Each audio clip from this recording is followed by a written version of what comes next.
हमारी बुद्धि के पति, हमारे प्राणों के पति कौन है? तो भगवान केवल 16,108 विवाह नहीं, सृष्टि में जितने जीव हैं, चींटी से लेकर हाथी तक, सबके पति भगवान हैं। पहला विवाह रुक्मिणी जी से, दूसरा विवाह जामवंत की बेटी जाम्बवती से। जामवंत जी कौन है जानते हैं? जामवंत के बचन सुहाए, सुनि हनुमंत हृदय अति भाए, तब लगी मोही पर क्यों तुम भाई, सही दुख कंद मूल फल खाई। भगवान की सेना में एक जामवंत जी थे, ठीक है नहीं? जामवंत जी की बेटी का नाम था जाम्बवती। जामवंत जी राम जी से बोले कि राम जी मेरी बेटी से आप विवाह कर लो। राम जी बोले कि हमारा विवाह हो चुका है सीता जी के साथ, अब हम दूसरा विवाह नहीं करेंगे। जामवंत जी ने कहा प्रभु क्या हमारी बात नहीं मानोगे, हम आपके भक्त हैं। तो भगवान बोले अच्छा तुम्हारी बेटी से विवाह हम अगले जन्म में करेंगे।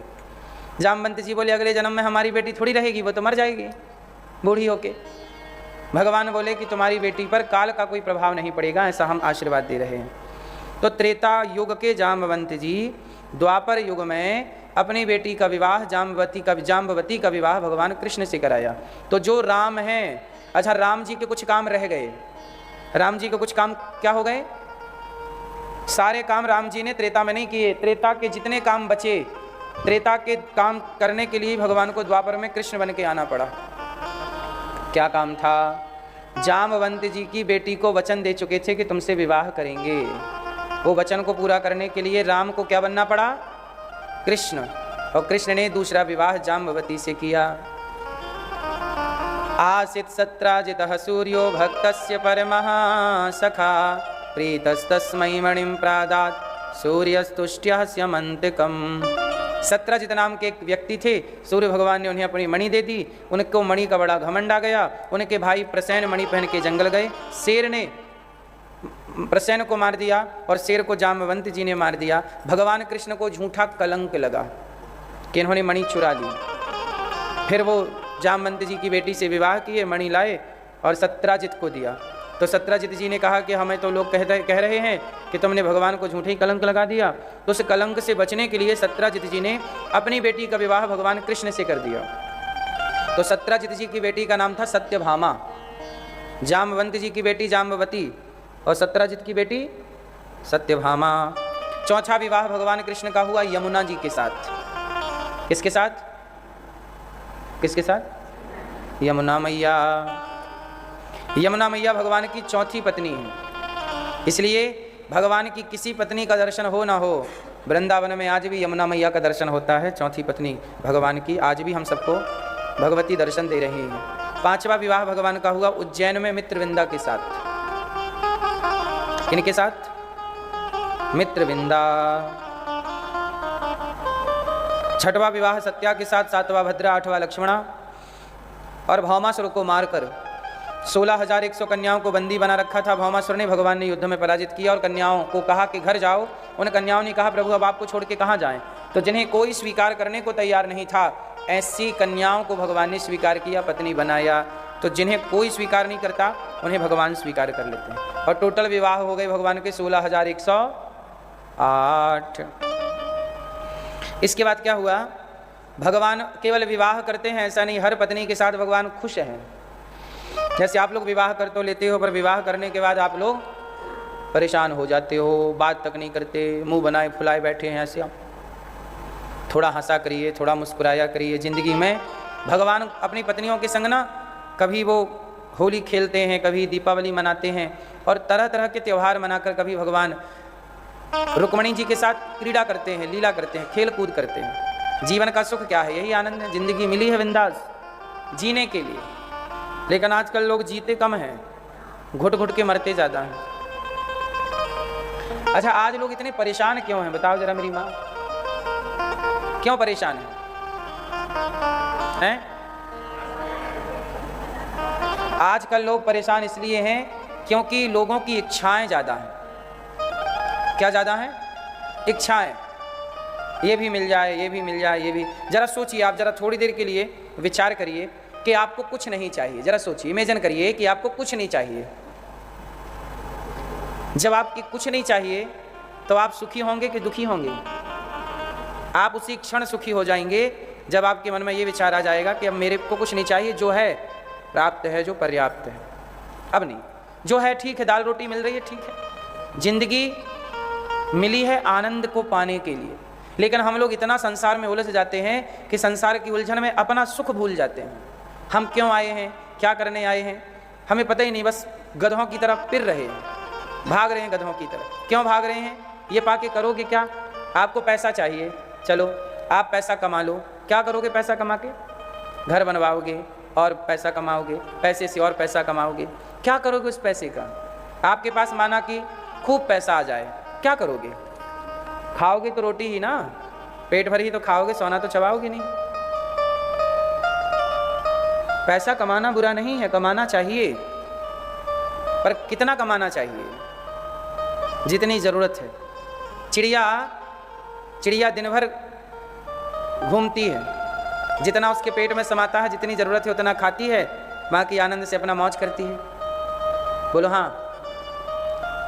कुत्ता, बिल्ली, पशु, पक्षी, किसी को भी आप देखिए, वो उतना ही खाते हैं जितनी की जरूरत। खा लिया, पेट भर गया, उसके बाद वो पड़े हैं। शेर पेट भर लिया तो शेर के पास हिरन चरता रहे ना तो शेर उसे छेड़ता नहीं है। ऐसा नहीं सोचता कि यार आ गया है, चलो आज मार के रख लेते हैं, कल खा लेंगे। वो कल की प्लानिंग नहीं करता। उसे भरोसा है कि जो परमात्मा कल बनाएगा वो कल की व्यवस्था करेगा। लेकिन आप लोग ना 4 पीढ़ी आगे तक का सोच रहे हैं, और 4 पीढ़ी आगे का सोच सोच के वर्तमान को बिगाड़े जा रहे हैं, प्रेजेंट को खराब किए जा रहे हैं। जिंदगी मिली है, जी लो, बिंदास हंस लो, मुस्कुरा लो, गा लो। टेंशन क्यों है? बच्चों को पढ़ा लिखा के योग्य बना दो बस। भगवान कृष्ण देखो अपनी पत्नियों के साथ, अपने परिवार में आनंद से, कोई कामना नहीं है ये। भगवान कृष्ण क्या करते हैं?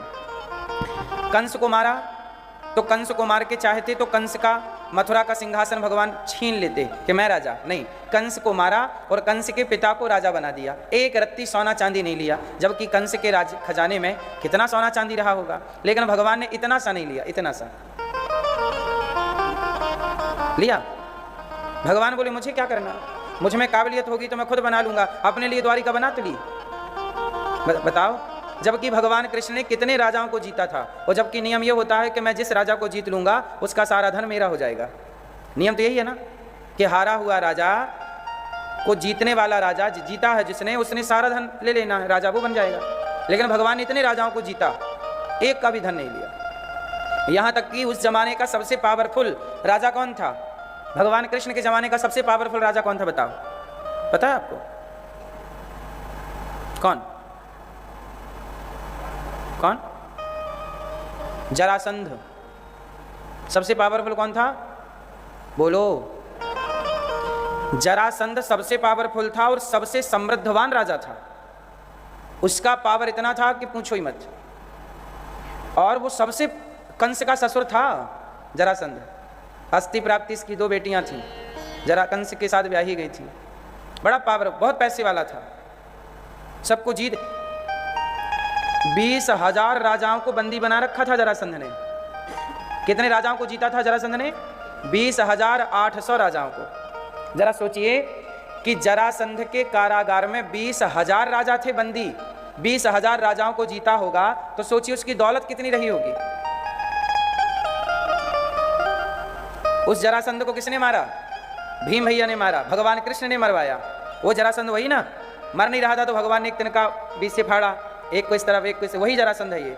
भीम भैया ने उसे बीच से फाड़ा, जरासंध के दाएं भाग को बाएं तरफ, बाएं भाग को दाएं तरफ फेंका, मर गया। मर नहीं रहा था, भीम भैया भाग गए, बोले नहीं मर रहा है ये। भगवान ने पकड़ा, बोले कल हमारी तरफ देखना। युद्ध करते समय 27 दिन युद्ध चला। 28वें दिन भीम भैया भागने लग गए, बहुत मारता है ये, बहुत इतना बलवान था कि भीम भैया भाग गए। भगवान ने पकड़ा, यहाँ आओ लड़ो, और अब लड़ना तो हमारी तरफ देखना। तो अब लड़े तो भगवान ने इशारा किया कि इसे फाड़ो, ऐसे ऐसे ऐसे करो, फाड़ दिया, मर गया। जब तक भगवान को नहीं देखा भीम भैया ने, तो भीम भैया पिटते रहे। भीम भैया बोले आप तो बैठे ताली बजाते हो, हमारी तो पिटाई होती है। तो भगवान बोले हमारी तरफ तो देखा करो, एक बार और लड़ लो, हमारी तरफ देखना। तो संसार में जीतना चाहते हो तो लड़ते समय, काम करते समय दृष्टि को भगवान की तरफ रखना सीखो। यदि भगवान को देखते रहोगे तो जीत जाओगे, और भगवान को देखना भूल गए तो हारना संभव है, हारना तय है। अब जरासंध को क्या हुआ कि भीम भैया ने मार दिया। अच्छा, जरासंध को मार दिया तो अब बताओ जरासंध की संपत्ति किसकी? 20,800 राजाओं को मुक्त किया। इतनी अपार दौलत किसकी? भगवान कृष्ण की हुई कि नहीं, या भीम की हुई कि नहीं? पर भीम ने और भगवान कृष्ण ने एक रत्ती नहीं लिया, जरासंध को मारा। और जरासंध का बेटा था सहदेव। जरासंध के बेटे का नाम क्या था? सहदेव को राजा बनाया। पर भीम भैया को ना जरासंध की मुकुट अच्छी लगी, क्योंकि जरासंध ना उस जमाने का सबसे टॉप का राजा था, तो उसकी मुकुट सबसे बेस्ट थी। ताज जिसको कहते हैं, ताज, सिरमौर, सबसे बेस्ट, सबसे महंगे महंगे हीरे जवाहरात उसकी मुकुट में थे। तो भीम भैया को पसंद आई, बोले बाकी तो सब जरासंध का बेटा तुम रखो, पर ये मुकुट हमें दे दो। ओ भीम भैया लगाए। भगवान बोले मत लो, ये क्या रखा है? नहीं नहीं नहीं, हमें तो अच्छी लग रही है। बाद में उस मुकुट में एक पर्ची चिपका दी भीम भैया ने। धर्मराज युधिष्ठिर को दिखाया तो मना कर दिया, बोले दूसरे राजा की मुकुट हम क्या करेंगे?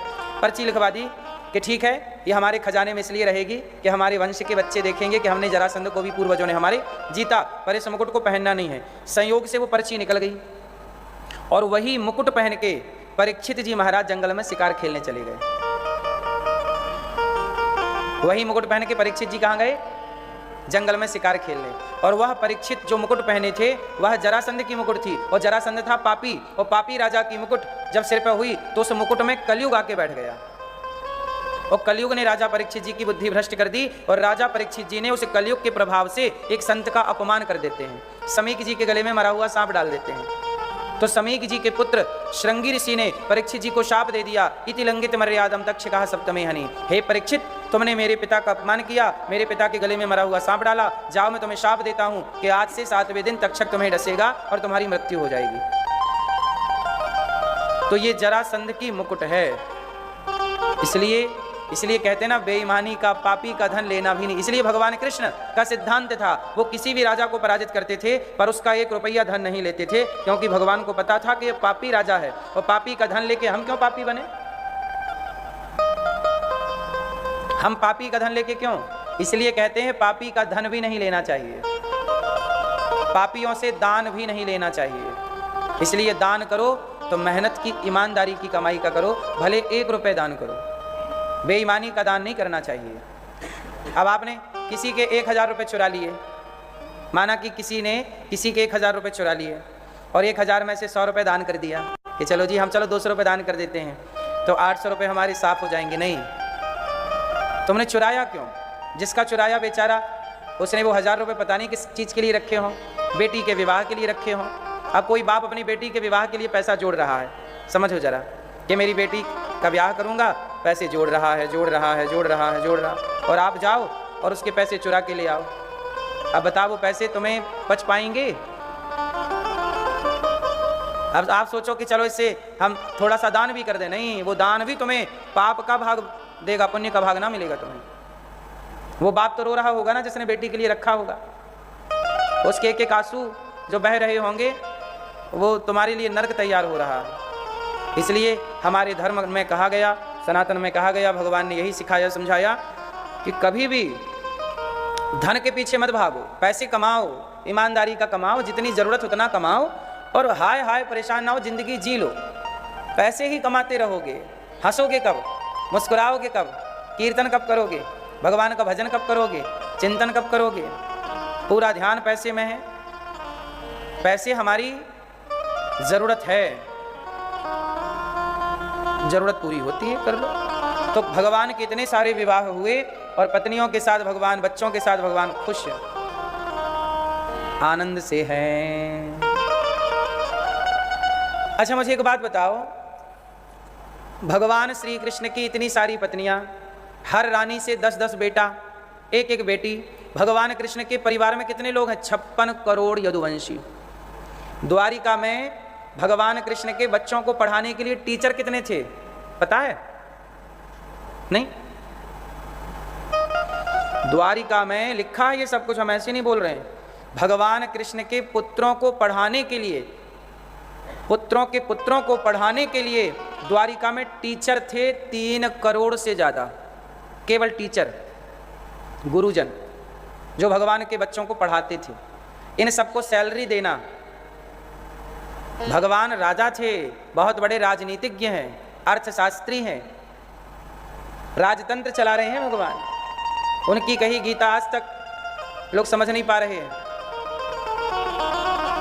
तो भगवान का ऐसे शासन चलता है। लेकिन मुझे एक बात बताओ कि वो 56 करोड़ यदुवंशी थे और आखिरी में बचा कौन? भगवान कृष्ण के वंश में आखिरी में कितने बचे? उत्तर दो आप। कितने बचे? जोर से। केवल एक बचा। 56 करोड़ यदुवंशी थे। भगवान कृष्ण के पुत्र के पुत्र के पुत्र, ये सब मिला के टोटल कितने? बोलो 56 करोड़। और बचा कितने? बचे कितने? सिर्फ एक। कौन बचा था? भगवान श्री कृष्ण के पुत्र प्रद्युम्न, प्रद्युम्न के पुत्र अनिरुद्ध, अनिरुद्ध के पुत्र वज्रनाभ। केवल एक बचे थे, वज्रनाभ। बाकी सारे यदुवंशी आपस में लड़कर बोलो समाप्त हो गए।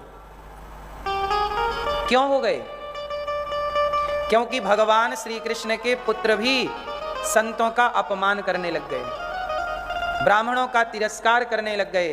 तब भगवान बोले कि जिन ब्राह्मणों के मैंने पांव धोए हैं, सुदामा के पांव धोए ना, कौन? श्री कृष्ण। सुदामा के पांव धोए, जिन संतों के आगे हाथ जोड़ के कृष्ण खड़े रहे, भगवान के पुत्र पौत्रादियों ने उन ब्राह्मणों का, उन संतों का अपमान करना शुरू कर दिया। भगवान ने कहा कि मेरे पुत्रों से ये गलत हो रहा है। मेरे पुत्र इस घमंड में है कि मैं तो कृष्ण का बेटा हूँ, मैं तो कृष्ण का पोता हूँ, मेरे तो दादा कृष्ण है। बड़े बाप का बेटा थोड़ा घमंड में तो चलते ही है। तो भगवान बोले कि ये तो मेरे नाम से, ये तो समाज में अत्याचार करने लग जाएंगे, लोगों को सताने लग जाएंगे कि मैं तो कृष्ण का बेटा हूं, मैं तो कृष्ण का पोता हूं। तब भगवान ने कहा कि ये तो अब क्या हुआ? भगवान का बेटा यही तो हुआ आखिरी में कि सांब पेट में कपड़ा बांध कर गया। सांब पेट में, द्वारिका में ना दुर्वासा ऋषि आए और दुर्वासा जी की पूरी टीम, टोली आई, संतों की टोली आई। द्वारिका में कोई उत्सव रहा होगा तो सब संत आए। संत तो विचरण करते रहते हैं, आज यहाँ, कल यहाँ, कल यहाँ, कल यहाँ। तो आज सारे संतों का जमावड़ा कहाँ हुआ? द्वारिका में। तो द्वारिका में आए तो भगवान कृष्ण ने सबकी सेवा पूजा की, व्यवस्थाएं की। तो जब भगवान सबको मालपुआ और पकवान पहुंचा रहे और सबकी सेवा कर रहे, तो भगवान के पुत्रों ने सोचा कि बाबा जी लोग करते धरते कुछ नहीं है, बैठे बैठे खा रहे हैं, चलो हम देखें तो सही कि ये असली साधु हैं कि नकली हैं। तो संतों का परीक्षण करने चला कौन? सांब। भगवान के पुत्र हैं सांब, और सांब बहुत सुंदर थे। तो सांब को क्या किया भगवान के बेटों ने? पहनाई साड़ी। लड़के लड़के हैं ना, मस्ती कर रहे हैं। सांब को पहनाई साड़ी और पेट में बांध दिया कपड़ा। ऐसा लगा कि प्रेग्नेंट है, गर्भवती है। साड़ी पहनाई, चोरी उड़ी, पूरा महिला बना दिया, महिला बना दी और पेट में बांध दिया कपड़ा। और बाबा जी के पास गए, बाबा जी आप तो बड़े पहुँचे संत हैं, ये बताओ कि हमारी भाभी को, हमारी भौजी को बेटा होगा कि बेटी होगी? ये देखो गर्भवती है, तो आप बताओ कि छोरा होगा कि छोरी होगी? संतों ने समझ लिया कि तो भगवान के उद्दंड ऐसे बालक संतों का अपमान कर रहे हैं। अच्छा, तो हमारी परीक्षा लेने आए हो, हमारी साधुता की परीक्षा लेते हो? भगवान तुम्हारे पिता कृष्ण तो सदा संतों की सेवा करते रहे हाथ जोड़कर, और तुम संतों की अवहेलना कर रहे हो। जाओ, हम तुम्हें शाप देते हैं, तुम्हारे पेट से ना बेटा होगा ना बेटी होगी, तुम्हारे वंश का नाश करने वाला मूसल होगा। अब सारे बच्चे डर गए और डरे, वो कपड़ा हटाया तो पेट से सचमुच मूसल निकला। साप तो साप है ना, मूसल निकला। अब सारे बच्चे डर गए, तो उस मूसल को क्या किया? चूरन किया, चूरन, चूरा, और उसे किया चूरा और समुद्र में फेंक दिया। और इतनी सी चूरा करते करते इतना सा कील बची तो उसे फेंक दिया समुद्र में। उसे निकल गई मछली, मछली को मारा मछुआरे ने, मछुआरे ने वह कील पाई तो जरा नाम के व्याध को दे दी, और जरा नाम के व्याध ने वही बची हुई कील अपने बाण में लगाई और उसी बाण से भगवान कृष्ण के चरणों में बाण मारा। तो उसी से भगवान कृष्ण की जीवन पूरी लीला, क्योंकि शाप लग गया।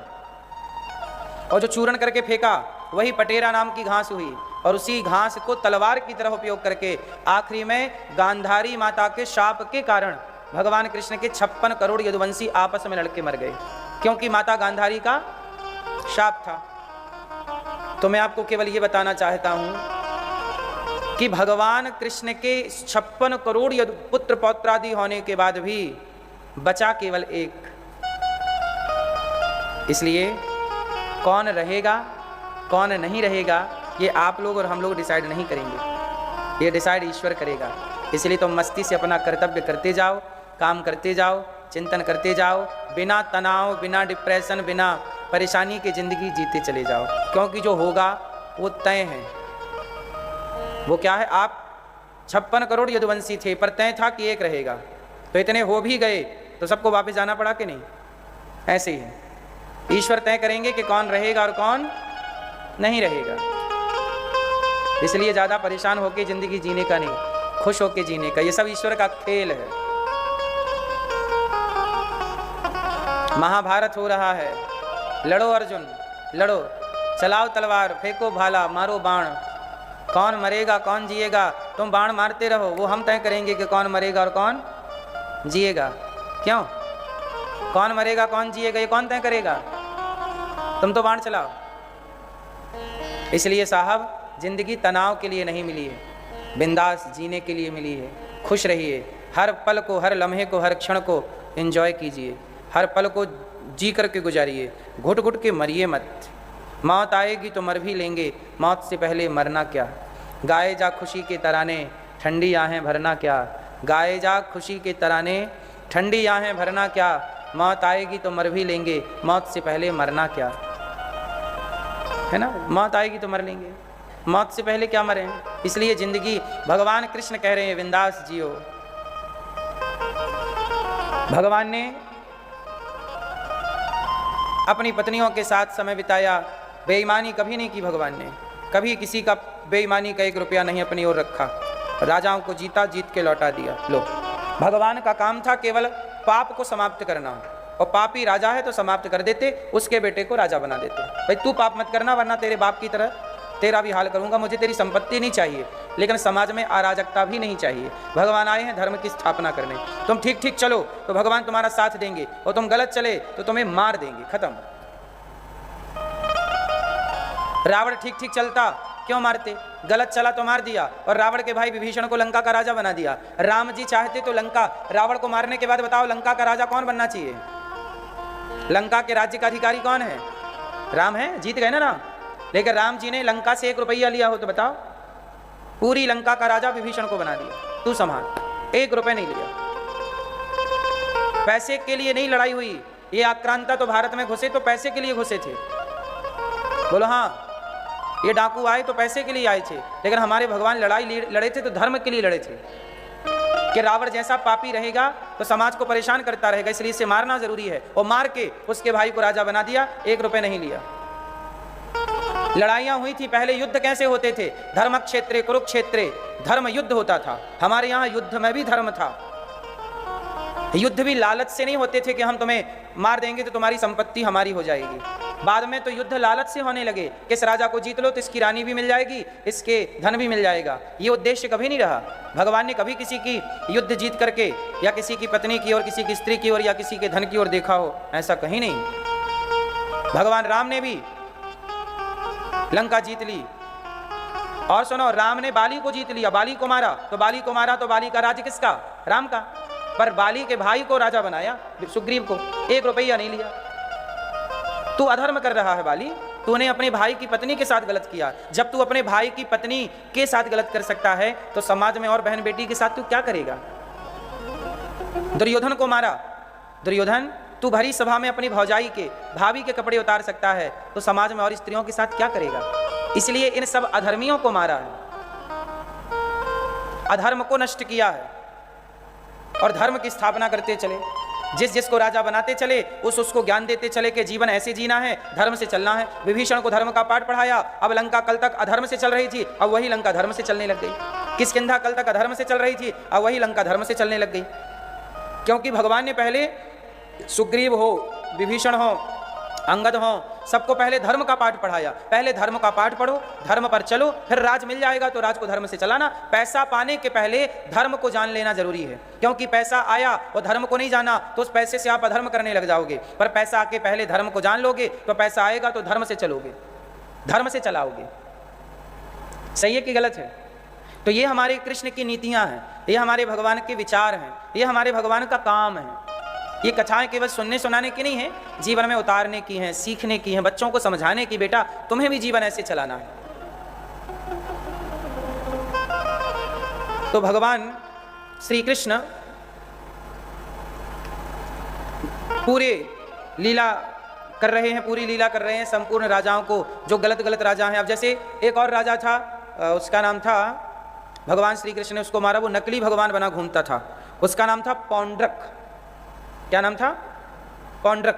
पौंड्रक एक राजा था, उसको इतना घमंड आ गया कि वो बोला कि मैं ही भगवान हूँ। उसने नकली हाथ बनवाए लकड़ी के और पीछे फिक्स करा लिए और बोले देखो मैं चतुर्भुज हूँ। द्वारिका में कृष्ण कैसे रहते थे? वृंदावन में भगवान 2 भुज थे, ब्रजमंडल में कृष्ण कितने भुज थे? बोलो 2 भुज। पर भगवान कृष्ण जब द्वारिका के राजा बने तो द्वारिका में भगवान कितने भुज रहते थे? बोलो चतुर्भुज। द्वारिका में भगवान कृष्ण जब अपनी राज सिंहासन पर बैठते थे तो चतुर्भुज रूप में बैठते थे।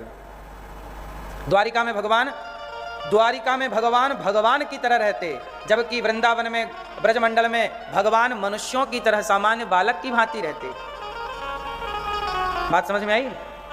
यशोदा की गोद में भगवान बन के नहीं लेटते थे, यशोदा का लाल बन के लेटते थे।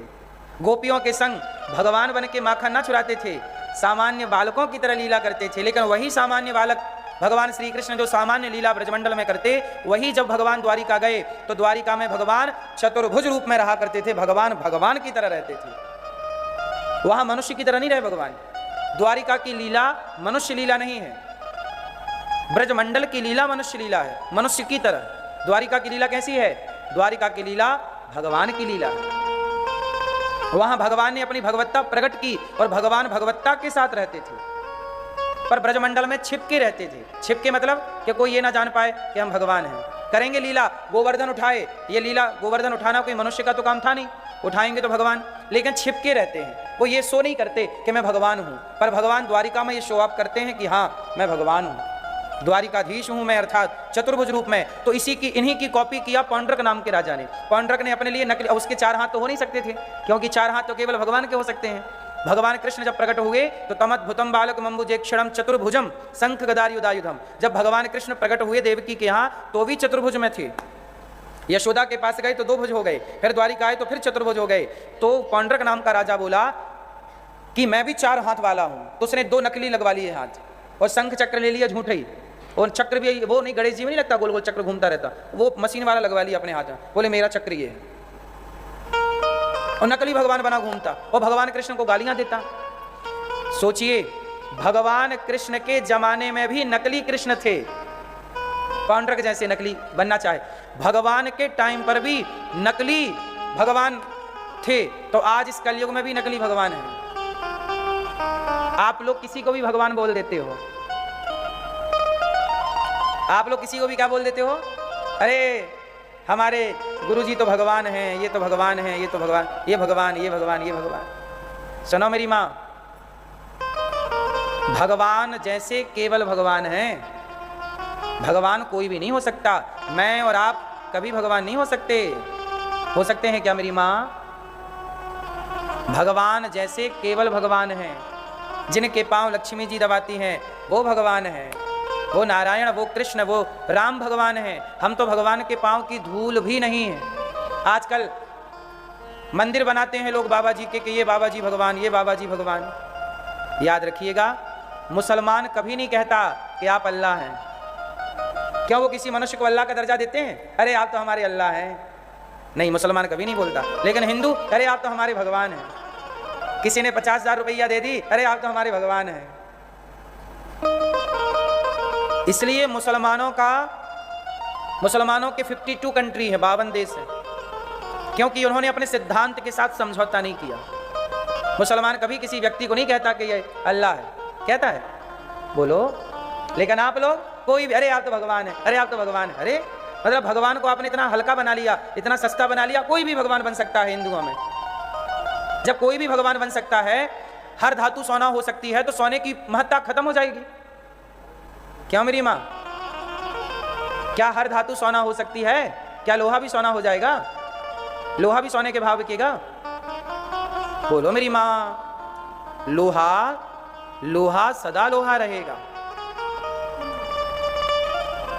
लोहा सोना के भाव नहीं बिक सकता, कि बिक सकता है? इसलिए मेरी माँ, भगवान को भगवान रहने दो, इंसान को इंसान रहने दो। इसलिए गुरु कहो, संत कहो, महापुरुष कहो, देवता कहो, यहाँ तक तो ठीक है, भगवान किसी को भी ना कहो। गुरु रास्ता बताते हैं। हमारे यहाँ कहते हैं गुरुर ब्रह्मा गुरुर विष्णु गुरुर्देवो महेश्वरः गुरु साक्षात परब्रह्म तस्मै श्री गुरुवे नमः। क्या मतलब हुआ इसका, जरा बोलो। गुरुर ब्रह्मा गुरुर विष्णु, क्या मतलब हुआ, बोलो। मैया आप बता मेरी माँ। गुरुर ब्रह्मा गुरुर विष्णु, क्या मतलब हुआ इसका? है गंगा का जल है? कौन है गंगा का जल? गुरु माता है।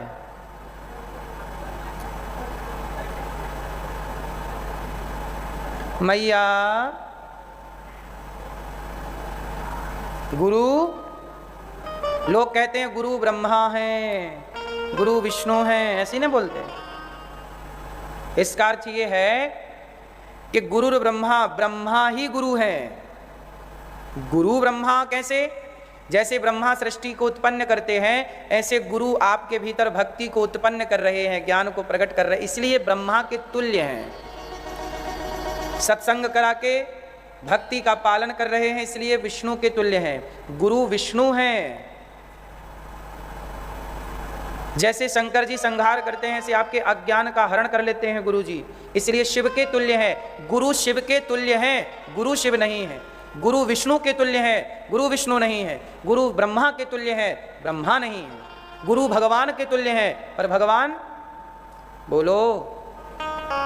अब अर्थ ना समझने से लोगों को लगा कि गुरु ही भगवान है, तो लोग भगवान को छोड़ के गुरु के मंदिर बना के गुरु जी की पूजा करने लग गए। हमारे सनातन में यही तो हुआ, सबके अपने अपने भगवान हैं। एक बॉलीवुड पिक्चर आई अमर अकबर एंथोनी, उस पिक्चर में एक भगवान को लॉन्च कर दिया। हमारे यहाँ तो भगवान लॉन्च होते हैं मूवियों से, बॉलीवुड लॉन्च करती रहती है नए नए भगवान। जिसके मन में जो आया उसने एक भगवान लॉन्च कर दिया। बोलो हाँ। भारत में एक सिद्धांत, जबकि ईश्वर एक है, एक को भगवान मानना है, सबको भगवान नहीं मानना। अब हमारे हिंदुओं में लोग जानकारी ना रखने से क्या बोलते हैं, बोले आपके यहाँ तो 33 करोड़ भगवान हैं। 33 करोड़ भगवान नहीं होते, भगवान एक होते हैं। 33 करोड़ देवता हैं।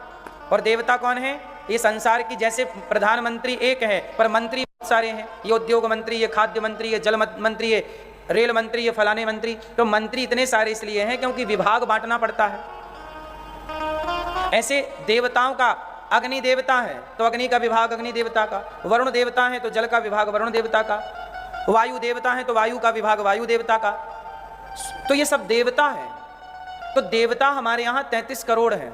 33 कोटि मतलब प्रकार मान लो, करोड़ मतलब संख्या मान लो, दोनों अर्थ सही हैं। तो देवता 33 करोड़ हैं। भगवान कितने हैं? बोलो। देवताओं के राजा हैं इंद्र। हमारे यहाँ देवताओं के राजा इंद्र हैं। हम लोग इंद्र को भी भगवान नहीं मानते। इंद्र के कहीं मंदिर नहीं होते।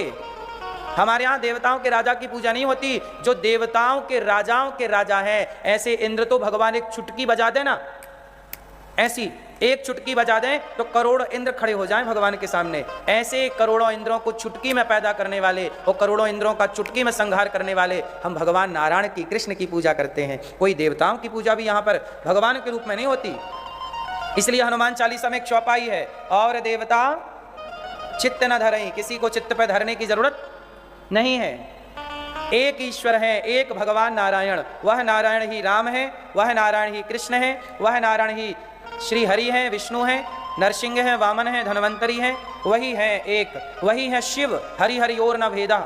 हमारे यहाँ पंच देवताओं की पूजा है, 5 की। मैं इस विषय को बता चुका हूँ क्या पंचदेव के बारे में? एक दिन बताया था ना। 5 देव हैं, 5 को जान लो। 5 की पूजा है, इतना समझ लो। पंचदेव में है माता भगवान श्रीमन नारायण विष्णु। विष्णु तो 24 अवतार, ये बता चुका हूँ मैं। शिव, शिव मतलब 12 ज्योतिर्लिंग शिव आ गए। तीसरा है दुर्गा, दुर्गा मतलब 52 शक्तिपीठ आ गई। गणेश जी मतलब गणपति बप्पा, और सूर्य। ये 5 पंचदेव हैं सनातन में, इनकी उपासना होती है। और कोई देवताओं की उपासना हमारे यहाँ विशेष नहीं है। देवताओं के लिए लिखा है कि देवताओं के पास एक विभाग है, यदि आप इन देवता की उपासना करेंगे तो उन देवता के पास जो पावर है वो चीज़ आपको दे सकते हैं। लेकिन भगवान की उपासना करो, अकामः सर्व कामो वा मोक्ष कामा उदारधि तीव्रेण भक्ति योगेन यजेत पुरुषम परम, तो भगवान की उपासना करो कि सब कुछ मिल जाएगा। इसलिए देवताओं के चक्कर में हम लोग नहीं पड़ते। इसलिए सनातन में देवताओं के कोई मंदिर नहीं है। बताओ हैं? भगवान के मंदिर हैं, राम के मंदिर हैं, कृष्ण के मंदिर हैं, भगवान नारायण के मंदिर हैं, विष्णु जी के मंदिर हैं, नरसिंह भगवान के मंदिर हैं, शिव जी के मंदिर हैं, गणेश जी के मंदिर हैं, दुर्गा जी के मंदिर हैं, सूर्य जी के मंदिर हैं। कोणार्क मंदिर सूर्य मंदिर था उड़ीसा में, सूर्य मंदिर है, पर देवराज इंद्र का मंदिर नहीं है। बोलो। इसलिए मेरी माँ, सनातन को बहुत बारीकी से जानने की थोड़ी सी जरूरत है, और वो आप सब जान जाएंगे तो ये भ्रांतियां मिट जाएंगी। तो आज हमने ये सारी बात इसलिए बताई कि पौंड्रक नकली भगवान बना घूमता था, तो आप किसी को भी भगवान नहीं मानेंगे। किसको मानेंगे भगवान?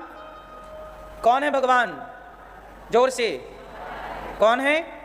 भगवान श्रीमन नारायण, भगवान कृष्ण, भगवान राम, ये भगवान। किसी को भी भगवान बोलना अपराध है। अब जैसे आप मैया किसी को भी कह दो, अरे आप तो हमारे पति हो, आओ आओ पति देवता, अरे आप तो हमारे पति हो, पति हो, तो बताओ ये कह देना पाप है कि पुण्य है? हैं? हाँ। जब आप किसी को भी अपना पति नहीं कह सकती हो मेरी माँ, अब कोई पुरुष कहे किसी, अरे आप तो हमारी पत्नी हो, आओ आओ, तो पत्नी मारेगी? ले, पत्नी बोल रहा है, डंडे से मारेगी? नहीं मारेगी। कोई भी आए पड़ोस, अरे आप तो हमारी पत्नी हो, ले देगी मिला के। तो किसी को भी पत्नी बोलने का अधिकार नहीं है आपको, है क्या? किसी को भी पति बोलने का अधिकार है क्या? जब किसी को पत्नी बोलने का, किसी को भी पति बोलने का अधिकार नहीं है, तो किसी को भी भगवान कैसे कहा जा सकता है मेरी माँ? भगवान तो भगवान है, भगवान सब कैसे हो सकते हैं? और सबको भगवान बना दोगे तो नुकसान आपका है, आपकी भगवान की भगवत्ता कम आकी जाएगी। इस मामले में मुसलमान देखो कभी नहीं कहते कि तुम हमारे अल्लाह हो। थोड़ा हमें भी इस तरह की अपने धर्म के प्रति, सनातन के प्रति जागरूकता चाहिए। हमारी आस्थाओं से कोई खेल के ना चला जाए, हमारी श्रद्धा का कोई मजाक बना के ना चला जाए, इसका भी तो हमें ख्याल रखना चाहिए ना मेरी माँ। इंसान तो इंसान है, मैं इंसान हूँ और सदा इंसान रहूँगा। मैं 5 चीज़ों से मिलकर बना हूँ, पृथ्वी जल वायु अग्नि आकाश। मेरे भीतर भी तमाम बुराइयाँ हैं, तमाम दोष हैं, अच्छाइयाँ भी हो सकती हैं, बुराइयाँ भी हो सकती। ये संसार बना ही अच्छाई और बुराई से मिलके है, नहीं बना। आपको सर्दी भी लगती है, गर्मी भी लगती है, प्रकृति से बने हैं ना हम, तो हमें प्रकृति के हिसाब से ईश्वर ने डिजाइन किया। हमें बनाने वाला परमात्मा है। हम कैसे कहते हैं कि हम भगवान हैं? बड़ा पाप है ये। यदि मैं कहने लग जाऊं कि मैं भगवान हूं, इससे बड़ा पाप नहीं हो सकता। इसलिए आप मुझे अपने बेटे के रूप में स्वीकार कर सकते हैं, शिष्य मुझे अपने गुरु के रूप में स्वीकार कर सकता है, लेकिन किसी भी हाल में भगवान कह देना ये ईश्वर का अपमान हो जाएगा। सही है कि गलत है? सबसे बड़ी गलती आप आम जनता ने गलती कर दी। अपने अपने गुरुओं को क्या, अरे हमारे गुरुजी भगवान हैं, हमारे गुरुजी भगवान हैं, हमारे गुरुजी भगवान हैं। भगवान, देखो गुरु का सम्मान करना अच्छी बात है। मैं भी अपने गुरु का सम्मान ईश्वर की तरह ही करता हूँ, लेकिन मेरे गुरुजी ईश्वर को, आज मैं गुरुजी की शरण में ना जाता तो मुझे ईश्वर का ज्ञान, आज मैं जितना भी कुछ बोल पा रहा हूँ तो अपने गुरुजी की कृपा से बोल पा रहा हूँ, तो मुझे ईश्वर का बोध कराने वाले ही गुरु हैं। इसका मतलब ये नहीं कि गुरुजी ये कहने लग जाए कि नहीं जी मैं ही तो वो हूँ, नहीं। आप उदाहरण से समझिएगा। ध्रुव जी के गुरुजी कौन थे? चलो बताओ। ध्रुव जी के गुरु कौन? नारद जी। ध्रुव जी को गुरु मंत्र किसने दिया? नारद जी ने। अब बताइए, नारद जी ने गुरु मंत्र दिया तो क्या ध्रुव जी ने नारद जी को गुरु मान लिया? नारद जी को भगवान मान लिया? अब वो तपस्या क्यों करने गए? फिर तपस्या करने की क्या जरूरत? बोले गुरु जी आप भी भगवान हो। लेकिन गुरु जी ने आज्ञा दी कि बेटा इस मंत्र का जाप करो। उन्होंने मंत्र का जाप किया, उस मंत्र के जाप से उन्हें भगवान का दर्शन हुआ। हनुमान जी के गुरु कौन? सूर्य भगवान। हनुमान जी ने कहाँ पढ़ाई की? सूर्य भगवान से। तो सूर्य भगवान से शिक्षा प्राप्त की। गुरु सूर्य हैं पर भगवान राम है हनुमान जी की। तो गुरु का काम है ईश्वर का ज्ञान देना, ईश्वर तक पहुंचाना। गुरु ही भगवान बन के खड़ा हो जाए तो सोचिए, यदि गुरु ही भगवान है तो आपके गुरु अलग तो वो एक भगवान, फिर इनके गुरु अलग तो दो भगवान, इनके गुरु अलग तो तीन भगवान, फिर तो सबके अलग अलग भगवान हो जाएंगे। फिर तो सनातन की व्यवस्था हो जाएगी चौपट। बोलो हाँ। मुसलमानों में भी ये व्यवस्था है, मुसलमानों में भी मौलवी होते हैं। मौलवी अल्लाह का ज्ञान देते हैं, इबादत कराते हैं, पर मौलवी खुद को ये नहीं कहता कि जी मैं ही अल्लाह हूं। बोलो, क्या कोई मुसलमान मौलवी को अल्लाह मानता है? इसलिए गुरु को गुरु की तरह सम्मान कीजिए, गुरु की इज्जत कीजिए, आदर कीजिए, भगवान के तुल्य रखिए। पर फिर भी ये बात याद रखिए कि भगवान भगवान हैं। एक गलती से बहुत बड़ी अव्यवस्था हो सकती है, हाँ या ना? आप लोग पता नहीं कितनी गहराई से इन बातों को समझ रहे हैं। एक दोहा और लोग इस बात पे गाते हैं कि गुरु गोविंद दोऊ खड़े, काके लागू पाए, बलिहारी गुरु आपने गोविंद दियो। गुरु और गोविंद, एक बार क्या हुआ कि गुरु जी के सामने भगवान प्रकट हो गए, तो भगवान खड़े और गुरु जी खड़े। फिर चेला आया, तो चेला ने देखा कि गुरु जी खड़े और भगवान खड़े, तो चेला कंफ्यूज हो गया, शिष्य कंफ्यूज हुआ। शिष्य बोला मैं पहले किसे प्रणाम करूं, भगवान को कि गुरु को? तो बताओ शिष्य किसे प्रणाम करे पहले? किसे? हाँ, ये बात किसने कही? भगवान कृष्ण ने कह दिया। भगवान प्रकट होकर बोले कि बेटा पहले तुम अपने गुरु को प्रणाम करो। क्यों? क्योंकि गुरु के कारण तुम्हें मेरा दर्शन हुआ है, इसलिए पहला प्रणाम गुरु को, पहला प्रणाम गुरु को, पहला नमस्कार गुरु को। हमारे श्री संप्रदाय में भी आचार्य को पहला प्रणाम होता है, गुरु जी को पहला प्रणाम होता है, दूसरा प्रणाम भगवान को होता है। तो भगवान को दूसरा प्रणाम है, इसका मतलब ये नहीं है कि भगवान छोटे हो गए और गुरु, इसका मतलब ये है कि गुरु की कृपा से हमें हरि कृपा हुई, गुरु कृपा ना होती तो हरि कृपा। इसका मतलब ये नहीं है कि हरि कृपा छोटी है और गुरु कृपा बड़ी है। कृपा तो हरि की ही है, हरि की कृपा ही थी इसलिए गुरु की कृपा हुई, हरि की कृपा ना होती तो अच्छे गुरु की कृपा। ये बातें बहुत समझने की है, बहुत गहरी हैं, सत्संग से आएंगी। पौंड्रक को भगवान ने मार गिराया, नकली भगवान बना घूमता था। इसके बाद भगवान ने शिशुपाल नाम का एक भगवान कृष्ण की बुआ का बेटा था, शिशुपाल। उसने, जैसे लोग सवेरे जाग के गिलास 2 गिलास पानी पीते हैं ना, आप लोग चाय बिस्किट लेते होंगे, ऐसे वो शिशुपाल था। जाग के सबसे पहले 100 गालियां भगवान के घर जाके सुना के आता था। पहले 100 गालियां बोलता था रोज सवेरे, रोज जाग कर सबसे पहले भगवान को 100 गालियां देता था। कौन? शिशुपाल। कितनी गालियां? 100 गालियां देता। इसके बाद फिर वो भोजन करता और कुछ भी करता। 100 गालियां सुनने के बाद भी हमारे भगवान कैसे थे? कैसे थे मेरी माँ? क्या सहनशीलता है। आप कृष्ण की पूजा करते हैं लेकिन कृष्ण के बताए मार्ग पर नहीं चलते, इसलिए तो भला नहीं होता ना। जो भगवान कहते हैं, जो भगवान की कथा है उस पर चलना भी पड़ता है ना मेरी माँ। कितनी गालियां सहते हैं भगवान? 100। एक दिन क्या हुआ, उसने 101 गाली दे दी, 100 पार कर दिया। और जब पार किया तो भगवान ने चक्र उठाया और सुदर्शन चक्र ने संहार कर दिया, शिशुपाल का सिर काट दिया, शिशुपाल को मार दिया। भगवान ने शिशुपाल की हत्या कर दी। अच्छा मुझे एक बात बताओ, आप लोग कितनी गालियां सुन सकते हैं?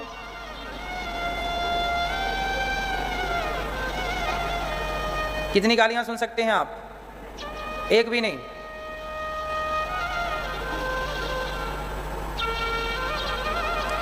तो आप कृष्ण के भक्त हैं कि नहीं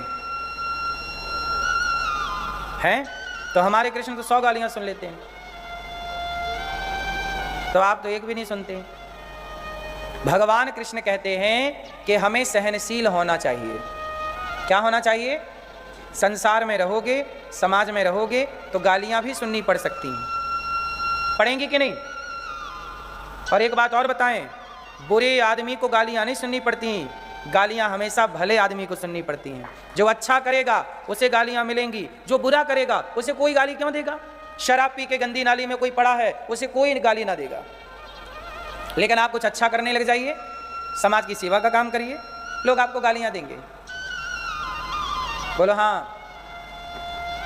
ये दास अनिरुद्ध हमसे जितनी हो पड़ती है समाज की, राष्ट्र की सेवा करते हैं, फिर भी कुछ लोग हमें गालियां देते हैं। हम कभी उनको रिप्लाई नहीं करते, कभी उनका मुंह नहीं पकड़ते। तुम्हें जितनी गालियां देनी है दे दो। हमारे भगवान 100 गालियां रोज सुनते हैं, तो हम उनके दास हैं। 25-50 गालियां तो हम सुन ही सकते हैं रोज की, इसलिए हमें कोई फर्क पड़ता नहीं। गालियां सुन के फर्क पड़ना चाहिए क्या, मुझे ये बताइए। क्यों भैया, गाली सुन के फर्क पड़ना चाहिए कि नहीं? जोर से बोलो। नहीं, आपको फर्क पड़ता है? नहीं पड़ता? अच्छा है, नहीं पड़ता। कुत्ता आपको देख के भौंकता है। अच्छा, यहां कुत्ते नहीं है क्यों? अच्छा, यहां भी कुत्ते हैं हमें तो लगा यहां कुत्ते नहीं हैं, यहां वीआईपी कुत्ते हैं।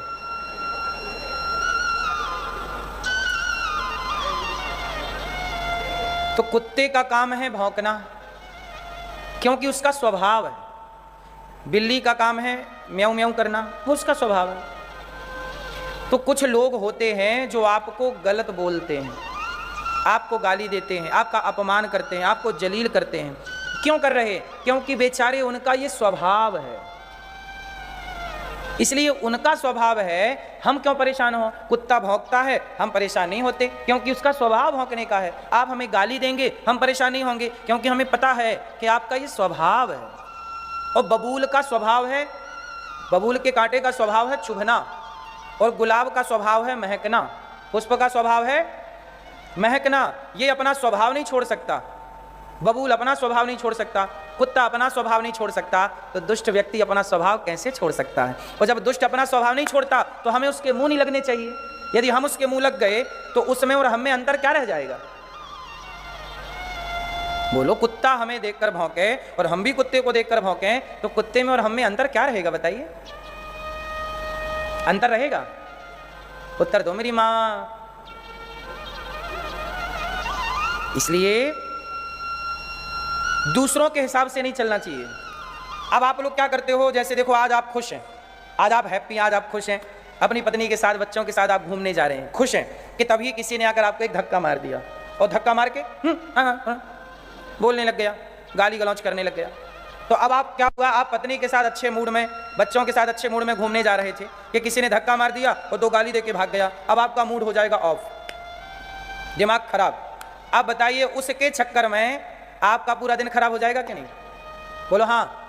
आप पत्नी के साथ घूमने में मजा नहीं आएगा, बच्चों के साथ घूमने में मजा नहीं आएगा, क्योंकि दिमाग खराब है। इसलिए कहता हूं, दुनिया चाहती ही है आपका दिमाग खराब करना, दुनिया आपको छेड़ना चाहती है, परेशान देखना चाहती, दुनिया चाहती ही है कि आप परेशान रहें। वो तो एक हम चाहते हैं कि आपके होठों पे मुस्कान बनी रहे। इसलिए कहता हूं कि दुनिया के धक्कों के चक्कर में और दुनिया के बातों के चक्कर में अपना मूड ना खराब किया करो। आप सदा हैप्पी रहा करो। उनकी बातों का क्या है, उनका तो काम ही है आपका दिमाग खराब करना। इसलिए हम अपनी चाबी आपको नहीं दे सकते कि आप जब चाहो हमारा दिमाग खराब कर दो, हमें खुश कर दो। नहीं। आजकल होता क्या है, जैसे किसी ने किसी की तारीफ की, किसी ने आपकी तारीफ की, अरे आप बहुत अच्छे हैं, बहुत श्रेय, तो आप खुश हो जाते हो, वाह मेरी तारीफ हो रही है। और किसी ने आपकी आलोचना कर दी, आपका मुंह बन जाता है। इसका मतलब है कि आपकी चाबी उसके हाथ में है, वो जब चाहे आपको परेशान कर दे, जब चाहे आपको खुश कर दे। इसलिए अपनी चाबी किसी को मत दीजिए। कोई हमारी आलोचना करे, गालियां दे, प्रशंसा करे, हम कोई हमारी आरती उतारे तो भी हमें फर्क नहीं पड़ता, कोई हमें गालियां दे तो भी हमें फर्क नहीं पड़ता। हाथी बाजार जाता है तो हाथी की आरती लोग उतारते हैं, कुछ कुत्ते पीछे से भाव भाव करते हैं। हाथी ना तो आरती उतारने वालों पे ध्यान देता, ना कुत्तों पे ध्यान देता, वो अपनी मस्ती से अपने रास्ते चलता है। बस यही तो सीख है जीवन की कि हाथी चला बाजार, कुत्ते लगे हजार, किसी की बातों का आप पर कोई प्रभाव नहीं पड़ना चाहिए। लेकिन आजकल आप उल्टा है, संसार की हर बात का आप पर प्रभाव पड़ता है। उसने ऐसा कह दिया, अब आपको नींद नहीं आ रही है, पूरी रात उल्लू की तरह ताक रही, गड़बड़ बदल रहे, उसने ऐसा क्यों कह दिया, उसने ऐसा क्यों कह दिया। अरे उसने कहा है, उसका स्वभाव होगा ऐसा कहने का। क्यों मेरी माँ, उसके चक्कर में आप काहे नहीं सो रही हो मेरी माँ? मस्त सो जाओ, सवेरे ड्यूटी पे जाना है। अब उसने क्यों ऐसा क्यों कह दिया? कह दिया, कह दिया, उसका काम है कहना। भाई लोगों का काम है कहना, कहते रहो। गुण दोष दृश्य दोषा, शास्त्रों में कहते हैं कि ना काहू से दोस्ती, ना काहू से बैर।